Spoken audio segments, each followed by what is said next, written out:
Muy buenas a todas las personas que estéis escuchando Historia Política Pública. Esta es la cuarta parte de la serie sobre George Orwell. He hablado anteriormente sobre sus escritos en los años 30, su activismo político, sus obras Rebelión en la Granja y 1984, el contexto de la Guerra Fría donde fueron publicadas, la Segunda Guerra Mundial, y aquí quería hablar sobre un término que para entender la obra orwelliana es fundamental, que es la libertad de prensa. Él, como ensayista, periodista, daba mucha importancia a tener la capacidad para poder escribir de una manera libre, pero incluso viviendo en una democracia liberal tan consolidada como el Reino Unido, donde surge la ideología liberal, con el ensayo de John Stuart Mill on Liberty y demás, él vio cómo no le permitían publicar Rebelión en la Granja durante la Segunda Guerra Mundial porque, como he dicho en otros capítulos sin repetirme demasiado, se consideraba que era una crítica única y exclusivamente al estalinismo soviético y debido al papel fundamental para la victoria contra el fascismo de la Unión Soviética no se podía decir nada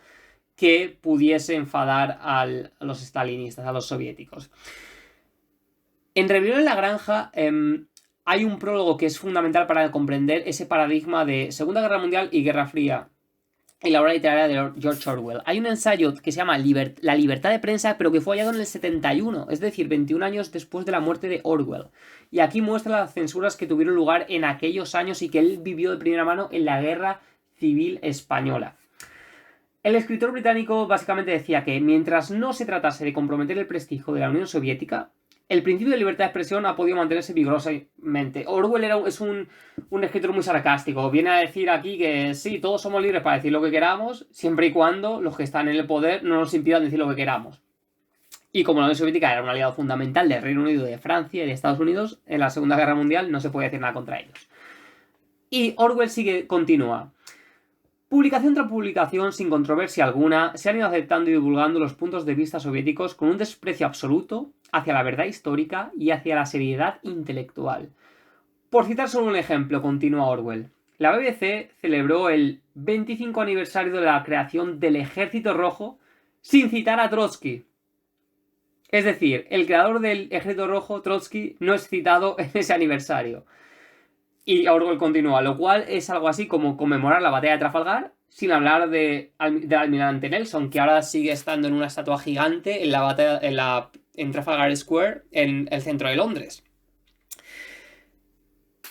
Entonces Orwell comenta, ¿por qué no se habla de Trotsky? Obviamente porque Trotsky es exiliado por Stalin y se convierte en una persona muy repudiada por los seguidores de Joseph Stalin, y precisamente Trotsky representa la figura de Snowball en la obra de Rebelión en la Granja, que es el cerdo que tiene unos ideales de revolución permanente, de igualdad total, pero que se ve obligado a exiliarse ante la persecución de los cerdos liderados por Napoleón, que en la obra representa a Stalin. También menciona a George Orwell una biografía que Trotsky había escrito sobre Stalin, que había sido publicada en prensa. No obstante, cuando la Unión Soviética entró en la Guerra Mundial y comenzó la batalla de Stalingrado, en la que más de 20 millones de soviéticos murieron para derrotar al nazismo, el libro fue retirado. Y Orwell dice que del asunto no se dijo ni una sola palabra en la prensa británica. Es decir, la censura fue como borrar literalmente esta historia, esta biografía que Trotsky había escrito sobre Stalin, que obviamente yo no me la he leído, pero imagino que sería muy crítica contra el líder de la Unión Soviética.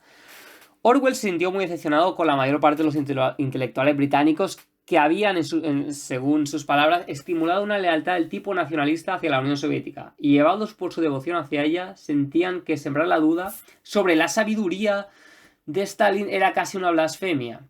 El propio Orwell reconoce haber escrito La libertad de prensa con el objetivo de llamar la atención sobre estos hechos. Y añadió que, a diferencia de Francia o Estados Unidos, en Inglaterra los liberales le tienen miedo a la libertad y los intelectuales no vacilan en mancillar la inteligencia.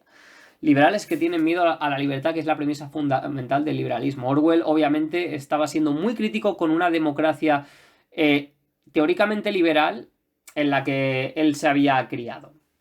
A través de este ensayo, La libertad de prensa, el escritor británico redactó perfectamente el proceso de transición entre la Segunda Guerra Mundial y la Guerra Fría. Y el título muestra de manera cínica la dificultad que existía entonces para relatar lo que acontecía. Orwell dice, si la libertad significa algo, es el derecho a decirles a los demás lo que no quieren oír. Y una de sus frases también más famosas es el hecho de decir que en épocas de mentira, en época de totalitarismo, decir la verdad es un acto revolucionario. O sea, obviamente Orwell como socialista, para él la libertad total de expresión y de explicar lo que va sucediendo es fundamental para una sociedad completamente democrática. Aunque no estaba expresamente prohibido escribir en contra de las políticas soviéticas, como dice Orwell, el escritor inglés también explica que hacerlo equivalía a condenarse a ser ignorado por la mayoría de los periódicos importantes. Es decir, no, tú eres libre para escribir lo que quieras. Ahora, nosotros no te vamos a publicar, o sea que gasta tinta, pierde tiempo, pierde dinero para estar contento con tu conciencia, tener tranquilidad en tu alma o cualquier cosa que le dijeran, pero no te vamos a publicar, o sea que no va a servir realísticamente, pragmáticamente para nada. Orwell continúa, tanto pública como privadamente se vivía consciente de que aquello no debía hacerse, y aunque se arguyera de que lo que se decía era cierto, la respuesta era tildarlo de inoportuno y al servicio de intereses reaccionarios. Y sigue, el hecho más lamentable en relación con la censura literaria en nuestro país, en Inglaterra, es que ha sido principalmente de carácter voluntario. Las ideas impopulares, según se ha visto, pueden ser silenciadas y los hechos desagradables ocultarse sin necesidad de ninguna prohibición oficial. Esto es fundamental para entender el pensamiento orwelliano. O sea, para Orwell no se trata solamente de que te peguen latigazos y que te obliguen a pensar de una manera u otra, sino que se establece una hegemonía cultural en una sociedad en la que tú de manera voluntaria pretendes pensar otra cosa, quieres pensar otra cosa. Y 1984 creo que es tan interesante precisamente por eso, porque la gente que vive en esa sociedad teóricamente están contentos con el sistema, no es que estén oprimidos, y precisamente eso es lo que impide llevar a cabo una revolución. Y en una de las entrevistas, de unas famosas entrevistas con Noam Chomsky, acerca de su libro Manufacturing Consent, a Chomsky le preguntan, Noam, estás diciendo que todos los periodistas estamos manipulados. ¿Crees que yo, que estoy aquí haciendo la entrevista, crees que me han obligado a hacerte ciertas preguntas? Y Chomsky brillantemente responde, yo no creo que te hayan dado órdenes desde arriba que me hagas ciertas preguntas. Es más, yo creo que tú, sinceramente, piensas que estás haciendo un trabajo totalmente honesto.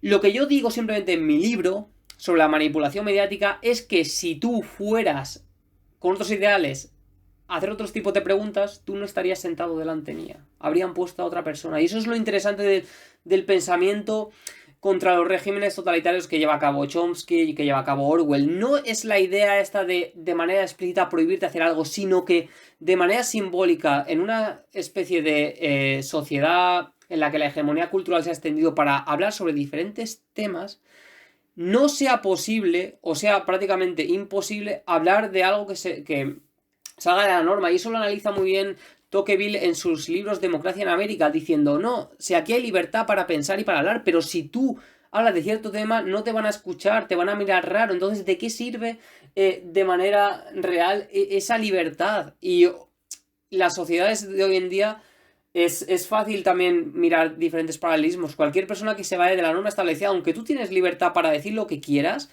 si luego no te publican, si luego las personas te ignoran y demás, ¿para qué realmente quieres esta libertad? De hecho, hay una anécdota muy famosa que en los años 60 un grupo de soviéticos fueron a Estados Unidos a analizar la sociedad americana y hablaron con un político y le dijeron, qué curiosa es esta sociedad americana.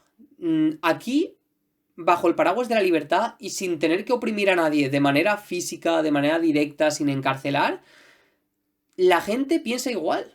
Es un sistema represivo mucho más eficiente que el que tenemos en nuestra Unión Soviética, habla de los años 60, en la que el que piensa de manera diferente es enviado a los campos, es enviado a... es preso en el Gulag, es exiliado y demás. Aquí no, aquí realmente todo el mundo piensa igual y nadie parece salirse de la norma. ¿Cómo habéis conseguido eso? Ya le explican a través de la hegemonía cultural, de los medios de comunicación, del cine y demás, etc. Es muy interesante al respecto. En ese sentido, por ejemplo, hablando de la Guerra Civil Española y de su libro Homenaje a Cataluña, Orwell dice, estos hechos ocurrieron de manera muy similar en España durante la Guerra Civil. También entonces los grupos republicanos, a quienes los rusos habían decidido eliminar, fueron acusados entre la indiferencia de nuestra prensa de izquierdas. Y cualquier escrito en su defensa, aunque fuese una simple carta al director, se veía rechazar su publicación. Es decir, en el bando izquierdista que apoyaba a la República durante la Guerra Civil Española, aquellos que querían llevar a cabo una revolución igualitaria Y no solo ganar la guerra, fueron exterminados, ya sea los del grupo del POUM, Partido Obrero de Unificación Marxista, de la CNT de los anarquistas, socialistas o demás. Y precisamente fueron el Reino Unido y Francia los que durante la guerra civil no solo no ayudaron al bando republicano a acabar con Franco, sino que al mismo tiempo tampoco salieron en defensa de la libertad de prensa que esta gente de izquierda que abogaba por la revolución y no solo la derrota de Franco querían implementar. Entonces, en el 36, Orwell, que fue a España a combatir la guerra civil en el bando republicano, se unió a las Brigadas Internacionales, que era un grupo formado por mujeres y hombres de más de 60 países, que combatió en suelo español para derrotar a las tropas franquistas. Estas experiencias las recoge en la novela Homenaje a Cataluña, que se publicó en el 38, poco después de volver de Barcelona, y donde explica que al llegar a Barcelona el 27 de diciembre del 36 empezó a comprender la magnitud del movimiento revolucionario. Él dice lo siguiente: era la primera vez que yo pisaba una ciudad donde estaban al mando los obreros. Cuenta en su obra y reconoce que la atmósfera revolucionaria de Barcelona le atrajo profundamente. Le sorprendió enormemente el cambio en la actitud de los sectores de la sociedad. Él dice lo siguiente: los camareros y los dependientes de los comercios te miraban a los ojos y te trataban de igual a igual. Las formas de tratamiento serviles o ceremoniosas habían desaparecido temporalmente. Nadie decía señor, ni don, ni siquiera usted, sino que todos se llamaban camarada, se tuteaban y se decían salud en lugar de buenos días. Poco después se marchó a luchar en el frente de Aragón junto a las milicias del POUM y la situación era similar. Él dijo: en el frente de batalla no había jerarquías, todo el mundo se tuteaba y todos los soldados del rango que fueran cobraban lo mismo.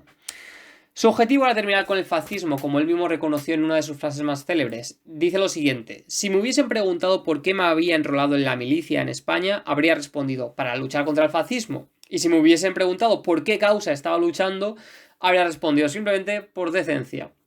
Y fue precisamente durante su experiencia en la Guerra Civil de España donde entendió la realidad de la Unión Soviética y su deriva totalitaria, y la propaganda incesante ejecutada por el régimen estalinista en suelo español.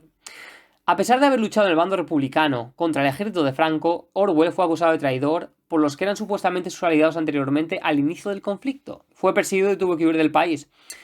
Él dice: comenzamos siendo unos defensores heroicos de la democracia y de la lucha contra el fascismo y terminamos huyendo a través de la frontera con la policía pisándonos los talones, admitió tristemente el escritor británico. La propaganda stalinista acabó con las esperanzas de la revolución y eventualmente con las opciones del bando republicano de frenar a los sublevados, aunque obviamente el armamento que tenía Franco con la ayuda de la Italia fascista y de la Alemania nazi eran incomparables. Otro escritor que también estuvo escribiendo sobre el conflicto, que es Albert Camus, hizo un análisis del desenlace final del conflicto diciendo: fue en España donde mi generación aprendió que uno puede tener razón y ser derrotado, que la fuerza puede destruir el alma y que a veces el coraje no obtiene recompensa. Esto es sin duda lo que explica por qué tantas personas en el mundo consideran el drama español como una tragedia personal. Y aquí termino este episodio y haré uno muy corto para hacer las últimas impresiones sobre el pensamiento de Orwell.